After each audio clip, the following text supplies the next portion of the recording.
Nurture and support begins in 3, 2, 1. Hi, everybody, and welcome back to Nurture and Support, sharing all the awesome since 2013. This is show number 40, I believe the copper anniversary for podcasts. I'm not sure. I'm Kelly Toole at KELLYTHUL on Twitter, and advancing the Amazon Prime Directive to my immediate right is Mel. I like copper. It's used a lot in steampunk, so copper works for me. I'll take copper any day. I think the podcast anniversaries are mostly copper, so I think we're in good shape. I like copper. Copper's good, and it resale value on copper is at an all-time high right now, I hear. Yeah. So I am Mel at Karmic9 on Twitter, and I haven't seen any copper for sale on Amazon. I'll have to go check when we're done with this show so I can continue to advance the Amazon Prime Directive. But yes, this is episode 40. We have been here for 40 episodes. Thank you all for staying with us. Most definitely. And you can send your copper to a P.O. box. We'll tell you at the end of the show. That's right. Nurture and support. We want your copper. That'll be. We'll keep working on our taglines, but that could work. Yeah. Alrighty. Well, I think we're going to get right into it, and I get to lead off this week. And shocker, I'm going to do a book. I don't usually do books, but I am going to be recommending a book. It's a book I actually read. It is called Foley is Good, and it's by the professional wrestler entertainer Mick Foley. This is actually the second. Full title actually is Foley is Good, and the Real World is Faker Than Wrestling, which was his follow-up to his first book, which was called Have a Nice Day, A Tale of Blood and Sweat Socks. Both became number one sellers on the New York Times list. As I learned more about how that happens, I still think he sold copies, so they were fairly popular. So he did okay. You think they kind of bought their way onto that list these days? Well, it seems sometimes how they categorize things, a lot of things can become number one bestsellers. But this did, and I think it did sell a lot of copies. I bought one, so we know at least sold one. And my copy is actually signed by Mick Foley to the Kelly, because when I went up to a con a little while back, Mick was there signing autographs, and I brought the book with me and got a signed copy of it. Both of these books he wrote on a legal pad and pencil, just kind of wrote it all out and then transcribed it. No ghostwriter, minimal editing. So he's basically and he has kind of over time grown into a little bit more of an author. He's done some children's books and all those types of things. So interesting. So he a bit unexpected, but he's a smart guy, but he's pretty crazy guy. He was known. He did a lot of the backyard wrestling before he kind of joined the WWE. He did a lot of the hardcore matches where things like bats wrapped in barbed wire and thumbtacks are involved in all that. He lost 2/3 of one ear. Which prevents him from wearing sunglasses because they fall off because he doesn't have enough ear on one side. But both books are really good, and I was struggling whether to make this a double recommendation or not. But I kind of picked Foley is Good because he signed it for me, and I liked both. I like them both about equally, but there's just some differences in Foley is Good. So a little background on the title itself, Foley is Good, because Mick was pretty fearless and did a lot of things, and there are certain moments that are kind of, for people who are wrestling fans, that they'll always remember. He had a Hell in a Cell match with The Undertaker that at one point resulted in him being slammed through the top of the cage, that collapsing and him falling a good 15, 20 feet from there onto the wrestling mat, and it's just kind of being thrown from the top onto a table, all kinds of things. So he's had his bumps and bruises throughout the things, and because he was so kind of went all out on all these things, a lot of the fans used to hold up signs when he was going to be in the arena that said, Foley is God. And they were like, Foley, because he was just highly regarded in the intellectual wrestling community. So they were, and Mick was a little uncomfortable being aligned or being suggested that he was God. He says, how about we go with Foley is Good? And the WWE, WWF at that time, had originally began to do merchandise that said Foley is God, and he actually visited with them and said, how about we do Foley is Good shirts instead? And so they shifted over there, and so that's where Foley is Good comes from. So you don't have to be a hardcore wrestling fan to enjoy this book. It is kind of interesting to hear the story of this guy. And it was, he is not the prototype, highly muscular, incredible athlete kind of thing like you'd see in the folks that get a lot of the press in wrestling today, whether it was The Rock, Dwayne Johnson, or John Cena, or those folks who kind of cut a very kind of charismatic figure. He's kind of more of a bulky guy with long hair and beard and wears flannel shirts a lot. But he was a scrapper. And so the first book kind of chronicles a fairly difficult road for him in terms of kind of coming up into the wrestling. And Foley is Good centers mostly when he had already kind of made it, and some of the things there. So it's kind of it's less tales of the journey to get to the top and more about when he's there, some of the things he's doing. You get to hear about some of his obsessions outside of wrestling, which include theme parks and Christmas. And he's actually lately been going on this thing where he wears basically Santa Claus themed clothing all the time. And so it's just I got a photo that I use on a couple of my social media accounts when Mick signed the book, and he's got a shirt that's got all sorts of little Santa Clauses on it. So it's a good thing there. But he's clever, he's smart. It's very kind of intriguing to hear some of the stories. One of the little rougher stories, I guess, actually came into he and The Rock, Dwayne Johnson, had an I Quit match. And an I Quit match, the premise is that you just go at each other enough till somebody finally says, I quit.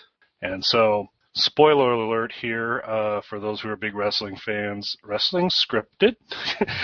And No. so I hate to break that to you. And I know that, Mel, your wrestling centers more on, there's not a lot of Von Erich references in this book, but I still think you may enjoy it. Okay.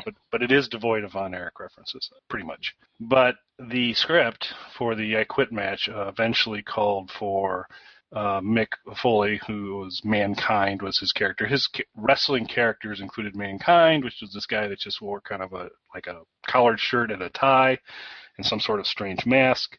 Dude Love, who was kind of a hippie free spirit guy, and Cactus Jack, Bang Bang, who was just kind of a rough and tumble guy. But he was in his Mankind iteration for this I Quit match. And the match called for eventually Mankind to be handcuffed in the center of the ring and take 5 chair shots from The Rock, where, they're taking a chair and smacking him on the head. It doesn't feel good. I don't think there's a good way to get hit on the head with a chair, but there are ways to make it maybe a little less painful. These practices were not being used by The Rock that night, and instead of 5 chair shots, there were 11, and about number 8 or 9 was a particularly hard one where you could basically see Foley recognize, like, you're trying to kill me, aren't you? And he just kind of bows up like, just try it again. And so he ended up with a dislocated jaw and a big gash, and he had all kinds of problems from there. And he's like, and he was kind of fine with it all, or he would have been fine with it all if The Rock would have at least popped in the dressing room and say, how you doing? Which he didn't do, that type of thing. But you get to kind of hear how all that played out and how he felt about it, which is kind of a scary thing. The other thing, and hopefully we'll include this in the blog post, some of his characters were incredibly humorous, particularly Mankind. And one time when the president of the WWE was in the hospital, not feeling well, he paid him a little visit to cheer him up. And that was the first appearance of Mr. Socko, which was a little sock puppet he brought to kind of try and cheer Vince McMahon up. And so it's a really hilarious scene at the beginning with Mick trying to cheer him up and give him candy to cheer him up. And it's just kind of a cute thing. But then it ends with, of course, Steve Austin making his way into the hospital room, and it doesn't end well for Mr. McMahon at that point in time. But Mick's visit was very nice. He brought a clown with him. It was really great. Oh, clowns. So this is a pretty, you could tell he wanted to bring a friendly, uplifting clown, and she was scary, but not axe murderer scary. She's just scary like typical clowns are. So I'd recommend Foley is Good. It's a fun, interesting read. He's a good writer. He tells very interesting stories. you don't have to do both books in order to really enjoy it. You could, if you want to just do Foley is Good, you can. Have a Nice Day, which is one of his catchphrases from the first book, is also really good too. So really, either one's good. I'm recommending Foley is Good for this week, and that's all I got to say about that. All right. So explain one thing to me. As you mentioned, and we've mentioned before, I haven't been into wrestling since the Von Erich brothers wrestled. How do they go about taking the same man and having him have 3 different characters? I realize he's not doing it at the same time, but does he have an existential crisis and comes back as some new guy? How do they work that? They just kind of let it flow out in terms of couple of the characters. So Mick had the pronouncement. It became, his wrestling persona actually kind of became part of the storyline to say, is Mick Foley coming out as Dude Love? Is he going to be Cactus Jack? But they don't really address it in terms of like creating a line to say, well, here's how he converted, and they're not saying like, oh, these are completely different individuals. Everybody knows it's Mick Foley, but they don't really. I guess they address it by not addressing it, and they just kind of let it roll. They don't whisper that he has a multiple personality problem that we shouldn't bring up. Just let it go. They just let it go. They just let it go, and he's kind of an interesting one on that because all 3 of his characters did well. I mean, folks were interested in them, and they were kind of fun to go. A lot of times when you see a wrestler change personas, it's because one of their earlier personas didn't work so well. And Kevin Nash, who's one of my favorite all-time wrestlers, was one of those, where he was Vinny Vegas for a while, and kind of like a slimy Las Vegas guy. Hey! That doesn't sound very good. That didn't work too well. And he was Oz briefly, which involved him wearing a large wizard hat and coming out with a little person. Oz didn't work out too well. No. And so then he became Kevin Nash. He became Diesel for a while and all that. So they just kind of don't address it. They kind of go, oh, here comes Dude Love, and there you go. They hand him a new script and a new set of underwear and say, go get 'em, boys. Pretty much. Okay. That works. So this episode must be opposite episode. Kelly has a book and I have a music recommendation. Oh my God. Which Alice Cooper album is Mel going to recommend? It's not Alice Cooper, but it's not cellos, so y'all can stop your fast forward button from going to the end. It's not a cello recommendation. Instead of cellos, this one has a piano. So before you fast forward, still it's considered punk, rock, emo, that sort of thing. So it's not just boring piano music.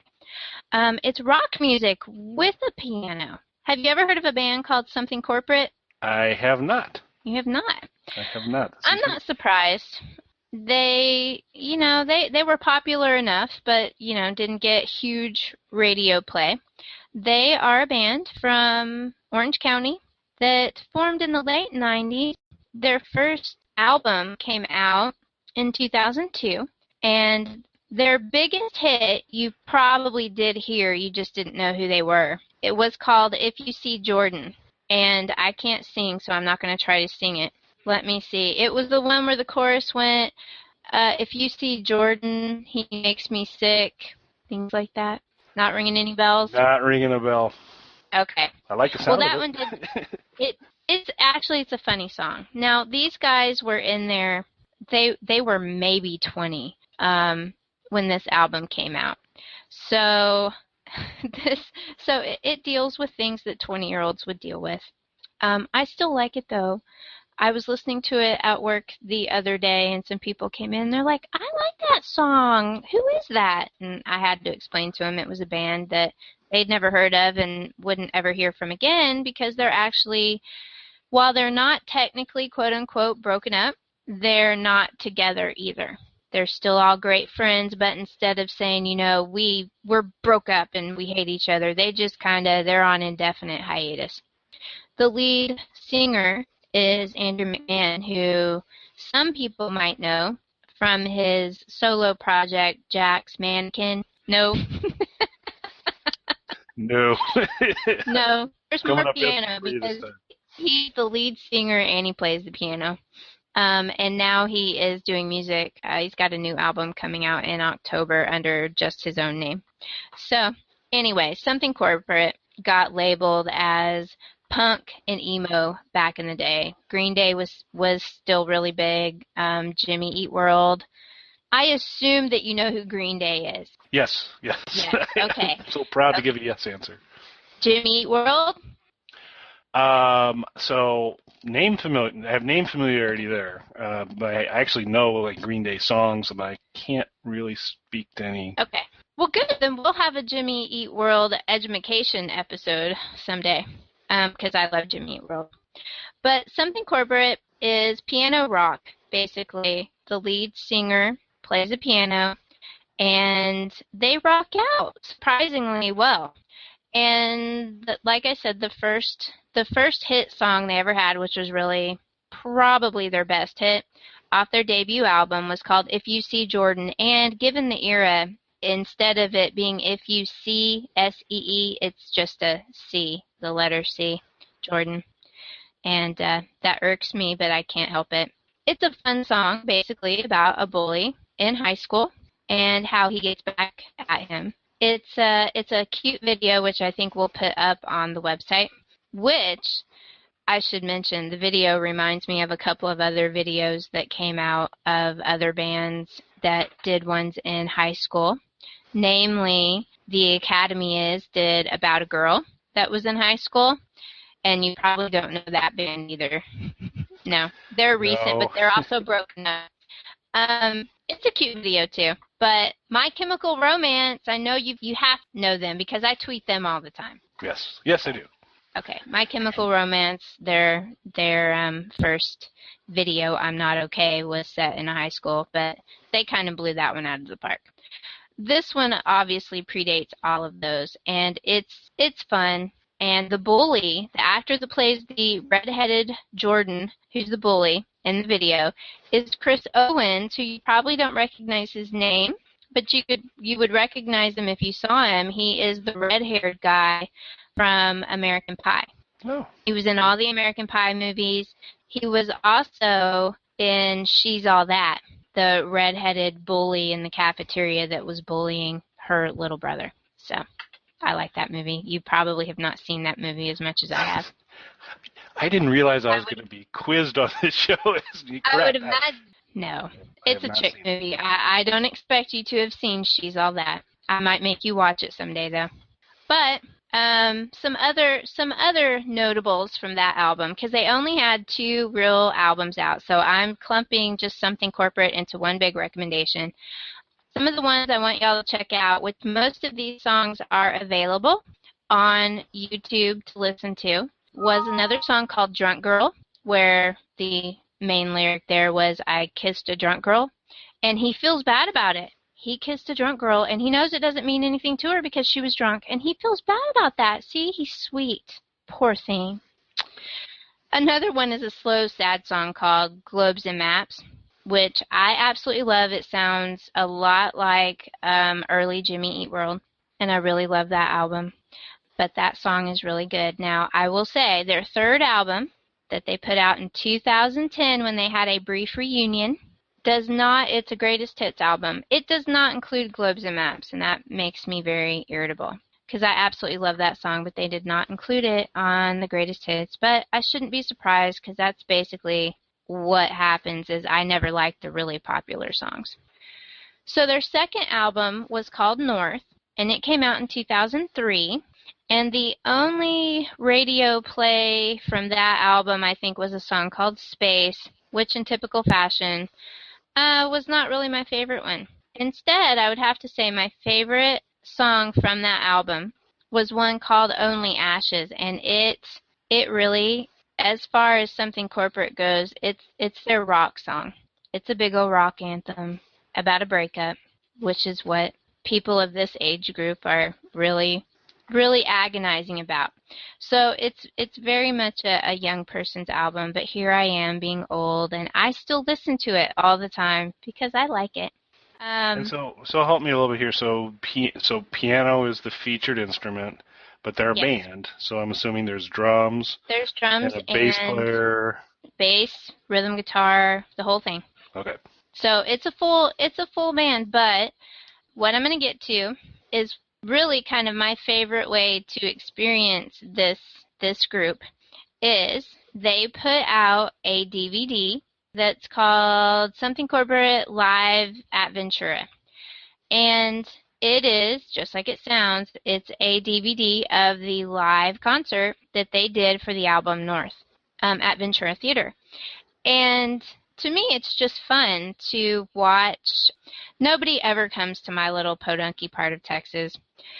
And to see this group with a piano in almost every song. There are a couple of songs that don't feature the piano, but for the most part, every song has the piano being very prominent. He is playing the piano, jumping up and dancing around and sweating like lead singers at concerts always do. He's very high energy, and he's having to run back and play the piano in between all of this. And sometimes he climbs around on the piano. He's very high energy. So it's just fun. To me, it was an experience to see a piano in a rock group, especially as they were really labeled punk, and I don't really agree with the punk label for them. I would consider them more emo. But it's fun. That DVD is available on pretty much anywhere on Amazon, but I would suggest everybody check out the used bookstore closest to them and see if there's a copy hanging around out there. It doesn't cost very much, even if you have to buy it. And a lot of the footage, though, that's up on YouTube is taken from that concert, so you'll see most of it. They also have a couple of unreleased songs they play at that concert. But it's just fun to me. It's fun to see him run around the stage playing a piano and them rocking out and the crowd doing their jumping up and then the crowd surfing and all of that with a piano band. It's a lot of fun. Let me see.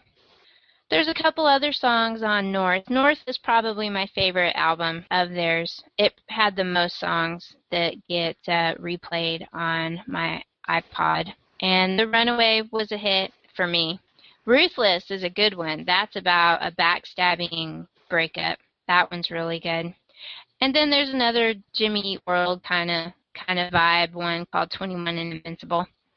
Now, after this album came out and they toured, they went to Japan and they went all over. They took a break. This was the first kind of break that they took. And Andrew McMahon did a solo album under his new title by himself, Jack's Mannequin. They weren't broke up. They were just taking a break. And right on the last day that they finished recording for that album, he found out he had leukemia. And it was very, what sort of horrible news can you get? Worse than that. He's just 22 or 23 at this point and finds out he has leukemia. And he actually filmed the entire year of his chemo treatments. And he put that out as a movie, and that's called Dear Jack. And I recommend people check that out if you want to watch someone's filmography, basically, of their cancer treatment. That's kind of a downer.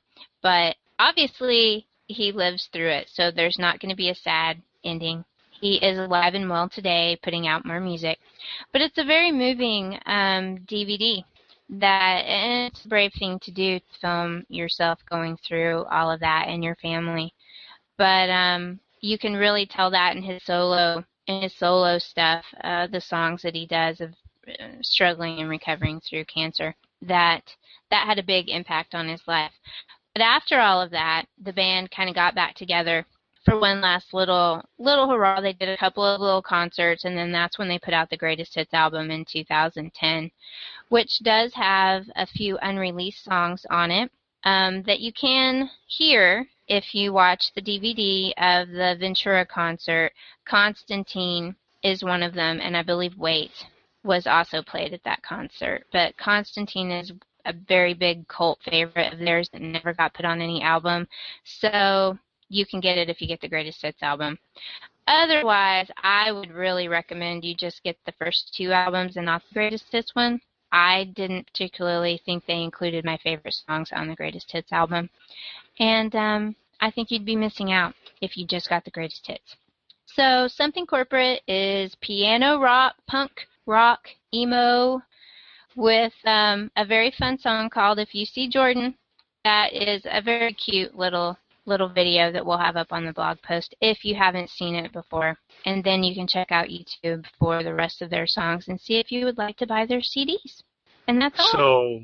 So since you mentioned high school videos, I just have to mention Alice did Mr. Cooper.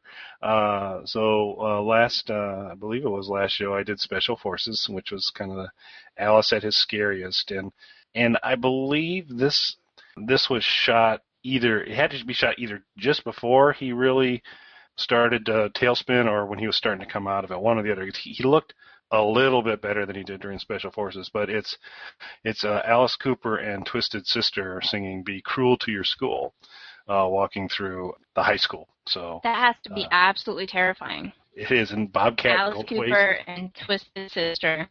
And yeah, so Steve Snyder and Alice just walking the halls. So that might maybe a little extra bonus track we'll throw in there too on the blog post if you. Yeah, I'm gonna have to look at that. I don't know if I've ever seen that before. Yeah, it's something. Twisted Sister. Yeah, they were an experience back in the day. Yeah, they not a good looking crew. Gotta give them that. So. They did their best to stand out, I should say. Yeah. Yes, they did. The big hair and big makeup, which was interesting. So. Yes. Alrighty. So we'll go ahead and jump into social media recommendations, and this is one of probably my earliest follows on Twitter. Once I started doing hashtag games, and I just came across this one account that just constantly blew it out of the water. It was just hilarious, and so I've been following for a long time, and it's just you can always count on that.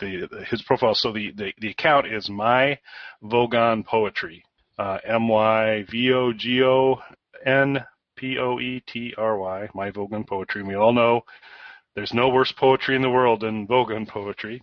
Absolutely. But his bio reads, fan of Enlisted, among others, TV podcast junkie, hashtag and wordplay enthusiast, graphic designer, Christian dad, husband, and some call me Carl Brand. So I'm assuming this is Carl Brand. But My Vogon Poetry is the Twitter handle that I'm recommending. And if you enjoy hashtag games at all, he'll be on it, and he is excellent. So that's my recommendation for this week. Yep. And you're lucky I didn't try to do that one today, too. Oh, I probably started following him after you did. You were probably retweeting his stuff, but I've been following him a long time, too. Yeah, he does have some good stuff, so I will second that recommendation. My Twitter recommendation this week is also someone who's very funny. I don't know that he really does hashtag games, but I would not be surprised. His name is Mike Clark, and his Twitter handle is at Mr_Mike_Clark, and that's Clark with an E on the end. He describes himself as a joker, journalist, and film critic for ESP Magazine, regional fundraising manager, presenter, aspiring screenwriter, and eater of cheese. He is not an Australian cricketer, so I am assuming that there is a cricket player in Australia also named Mike Clark. This Mike Clark is based in Peterborough, UK. And he is, I've only been following him for a couple of weeks. He is very funny. He's got one where he used his gym card for the first time today, and he's using it to cut a Danish for breakfast. So that's the best use for a gym card, honestly, if you're going to spend the money to get one. But at Mr_Mike_Clark, he's a funny guy. I suggest you go follow him because he'll bring a smile to your day several times a day. He tweets funny stuff that's generally well-intentioned, I should say. Yeah, and I'm in the uncomfortable position of maybe having to retract my recommendation because just now My Vogon Poetry tweeted out, if you have Amazon Prime, never the way I want to see something start off, but he was like, if you have Amazon Prime and have not watched Legend of Korra, then you have a stunning, emotional, and funny adventure just waiting. So I guess if you haven't watched Legend of Korra, My Bogon Poetry is recommending that you do in advancing the Amazon Prime directive. That's very odd because I was just looking at a bunch of anime on Amazon earlier today, and they have quite a few shows that are available for free for Prime that I hadn't seen on Netflix, but I am not the hugest anime knowledgeable person, so they might not be very good animes, but they had a bunch of them. So I was adding a bunch of them to my watch list. On the good old Amazon Prime today. Well, I will keep the recommendation against my better judgment. We'll keep them out there. And speaking of our recommendations, on the website now, on the blog rather, you'll see an additional page, which is a recommendation summary. And so you're going to be able to go back outside of going through the individual blog posts and listening to the show, which we'd love to have you do, and then maybe go into iTunes and ranking us and rating us and all that kind of stuff. But if you just want to kind of skim along a little bit and see what we've recommended so far, that page has been updated. It's out on the site. And the Nert and Sup Twitter account is now fully up to speed and is doing what we recommended, is following all the recommendations we made on Twitter. And we're going to probably at some point run into this thing where we're following too many people. So if that happens at some point in time, we also have a Twitter list on there, which is called Recommended. And we'll include a link on that on the blog post. And the recommended list will have anybody we've recommended on Twitter as well. So we'll see how well we can keep that up to date. But well, now that you've caught it up, we should be able to keep up. Yeah, you would hope. But yes, we'll see how it goes. Absolutely. I mean, I'm already 2 down right now because I got to get these 2 added. But we'll get there. Yes, we will. So I think that's probably enough of my piano rock recommendations. And Foley is good. Ready for Matt too. Matt is good too. Take it away, Matt. You can contact us on our website, nurtureandsupport.net, or email us at nertandsupp@gmail.com. That's NURTANDSUPP@gmail.com, or tweet us at nertandsupp on Twitter. Nurturing and supporting.